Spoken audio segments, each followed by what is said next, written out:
ప్రపంచ కార్మికులందరూ ఎంతో ఘనంగా జరుపుకునేటువంటి పండుగ మేడే. కార్మికుల యొక్క పోరాట స్ఫూర్తికి చైతన్యానికి ప్రతీక మేడే.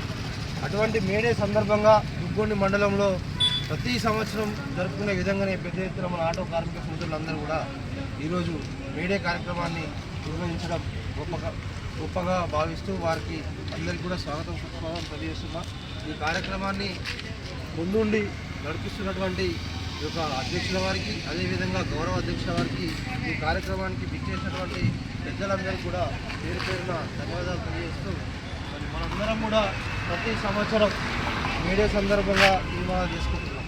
కానీ ఇప్పటి నుంచి సోదరుడు ఇంతకుముందు చెప్పినట్టు కార్మికుల కోసం ఏం జరగాలంటే ముందు మనమే ఏం చేయాలని ఆలోచన చేయాలి.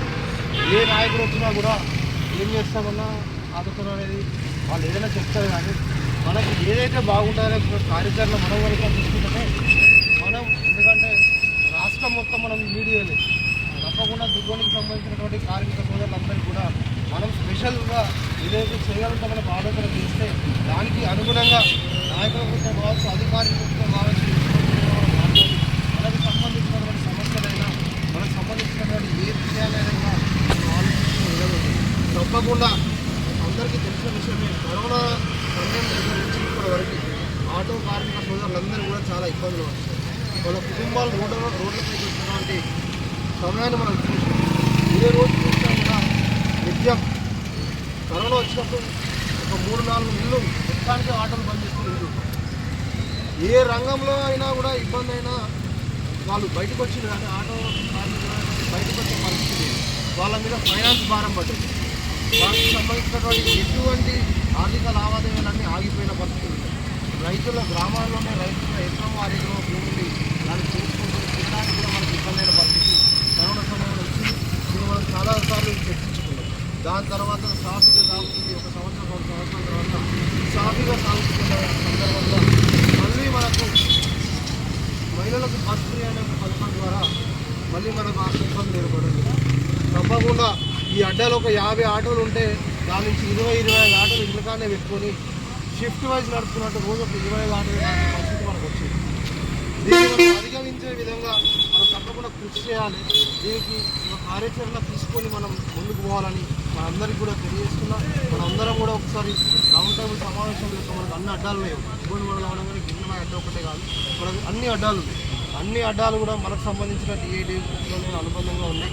తప్పకుండా అందరి అధ్యక్షులతో, కార్యదర్శులతో, సభ్యులందరితో కూడా చర్చించి ఏ అడ్డకు ఏ పరిస్థితి ఉంది దాని ప్రకారం ఎక్కడ చేయగలుగుతూ మనకు ఆలోచన చేస్తే తప్పకుండా రానున్న రోజులలో మంచి జరుగుతుంది.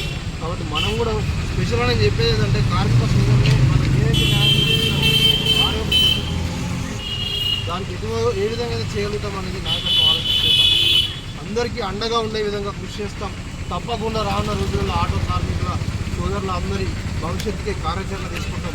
అదేవిధంగా ఇంతకుముందు మనం అనుకున్నాం ఆటోలకు పేపర్ల విషయం, అది ఎక్కడే పెండింగ్ పడుతుంది. మేము వస్తానం చెప్తాను సరే, దానికి కూడా సంబంధించి మనకు కూడా ఈ చిన్న 7-8 కిలోమీటర్లు నడుస్తాం కదా, చూసుకోము కదా, ఈ పేపర్ల విషయం ఏంటనేది స్టేషన్లో కూడా మనం చెప్పడం జరుగుతుంది. స్టేషన్ నుంచి కూడా మనకు పెద్దగా ఇబ్బందులు లేవు. గత 10 సంవత్సరాల నుంచి మనం చెప్తా ఉన్నాం, ఇబ్బందులు లేవు. ఆర్టీఓ వచ్చినప్పుడు మనం వారికి కూడా మనం వినియోగించిన విధంగా ఏదైతే మనకు ఏమేమి ఉన్నాయి అనేది మనం చర్చించుకొని మనకు తెలిస్తే దాని ద్వారా మనం అనేది కూడా చూసుకుంటాం. తప్పకుండా అందరూ ఇదే విధంగా ఐక్యంగా ఉండాలని, రానున్న రోజుల్లో కూడా మంచి పెద్ద ఎత్తున కార్యక్రమాలు చేసుకోవాలని, ఆగస్టు 1 మనకు అందరికి సంబంధించినటువంటి ఆగస్టు 2 ఆటో సోదరులది దినోత్సవం ఉంది. ఆ దినోత్సవం పురస్కరించుకొని ఆ రోజు వరకైనా మే నుంచి 3 నెలల కాలం ఉంటుంది. అప్పటి వరకైనా ఒక కార్యక్రమం తీసుకొని మెయిన్గా వృద్ధాప్యంలోకి వచ్చినటువంటి ఆటో డ్రైవర్లు ఉన్నారు.